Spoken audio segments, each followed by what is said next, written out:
വീടിൻ്റെ വാതിലും പൊട്ടിക്കൊണ്ട് ഞാൻ അങ്ങനെ പോണേന്നല്ലേ നിങ്ങൾ വിചാരിക്കാം. ഞാനിപ്പോൾ മീൻ പിടിക്കാൻ പോവാണ്. ഓക്കെ, ചുമ്മാ ഒരു ദിവസം പോയി പിടിച്ചു നോക്കാം.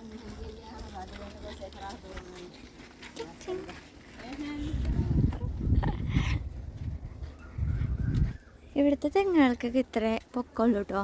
നമുക്കിത് ഈ മതിൽ കയറി കഴിഞ്ഞാൽ തേങ്ങ ഇടാൻ പറ്റും. ഒത്തിരി പൊക്കം വയ്ക്കാത്ത തെങ്ങുകളാണ്. പിന്നെന്താണ്, പൊക്കം വെച്ച തെങ്ങാണെന്നുണ്ടെങ്കിൽ അതിനാണെന്നുണ്ടെങ്കിൽ ഇതാണ് എന്താ പറയുക, തേങ്ങ ഉണ്ടാവില്ല കേട്ടോ.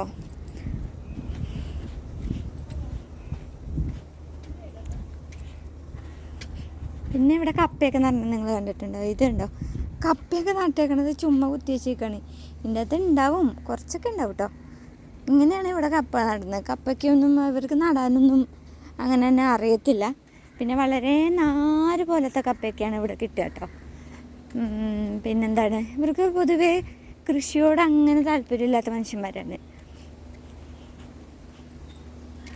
അപ്പം നമ്മളുടെ സൈഡ് അവിടെയാണ് നമ്മൾ പോയി നോക്കാം കേട്ടോ. പോകണമായിട്ടൊരു ഞണ്ടിനെ മറ്റേ മീൻ പിടിക്കാൻ വേണ്ടിയിട്ട് എൻ്റെ കയ്യിൽ തീറ്റയൊന്നുമില്ല. അപ്പോൾ ഇവിടെ ഉള്ള കക്കയോ ഞണ്ടോ അങ്ങനെ എന്തെങ്കിലും കാണുകയാണെന്നുണ്ടെങ്കിൽ അതിനെ പിടിച്ച് നമുക്ക് കയ്യിൽ വെക്കണം, എന്നിട്ട് കോർത്തിടണം.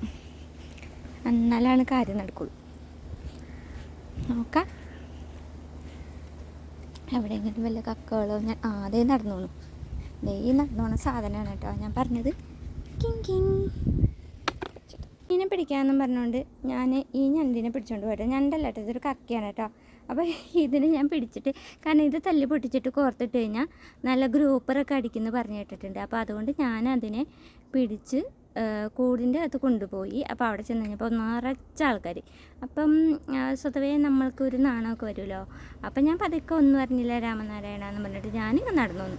വീട്ടിൽ വന്നു കഴിഞ്ഞപ്പോഴാണ് ഇങ്ങനെ നമ്മുടെ ഞണ്ടിൻ്റെ കാര്യം ഓർത്തത്. അവൻ കൂടിൻ്റെ അകത്ത് കിടക്കുമായിരുന്നു. പിന്നെ അവനെ ഞാൻ ഇത് റിലീസാക്കി കേട്ടോ. അപ്പോൾ അവൻ നടന്നു പോണൊരു കാഴ്ചയാണ് ഈ കാണുന്നത്. അടുത്തോട്ട് ചെന്ന് കഴിഞ്ഞാൽ ആൾ നിന്ന് പോകും.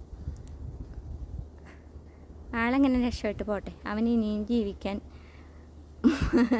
ആയുസുണ്ട്. Tata, bye bye.